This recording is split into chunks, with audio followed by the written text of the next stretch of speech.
வாடகை கட்டடத்தில் கடை நடத்தி வருபவர்களிடம் வரி கட்ட நிர்பந்திக்கும் நடவடிக்கையை பரிசீலிக்க கோரி தமிழ்நாடு வணிகர் சங்கங்களின் பேரவை சார்பில் சென்னை மாநகராட்சி ஆணையரிடம் மனு அளிக்கப்பட்டுள்ளது.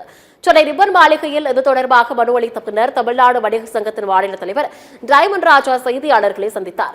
அப்போது பேசிய அவர், சொத்து வரியை கட்டிய பின்னரே உரிமம் வழங்கப்படும் என கடை உரிமையாளர்களை வற்புறுத்தக்கூடாது என்று தெரிவித்தார். நடைபாதை வியாபாரிகளுக்கு 2 மாதத்திற்கு ஒருமுறை ஆய்வு செய்து அபராதம் விதிப்பது முறையல்ல என்று கூறியுள்ளார். மாதம் மின்கட்டணம் செலுத்தும் வழிமுறையை அரசாங்கம் நடைமுறைப்படுத்த வேண்டும் என்றும் டைமண்ட் ராஜா கோரிக்கை விடுத்தார். இந்த நடைபாதை கடைகள் இருக்கும் வியாபாரிகளை அப்பப்போ துன்புறுத்துறாங்க. 2 மாதத்துக்கு ஒரு வாட்டி அவங்களுக்கு அபராதம் செலுத்துகிறார்கள். அந்த அபராதம் செலுத்தக்கூடாது.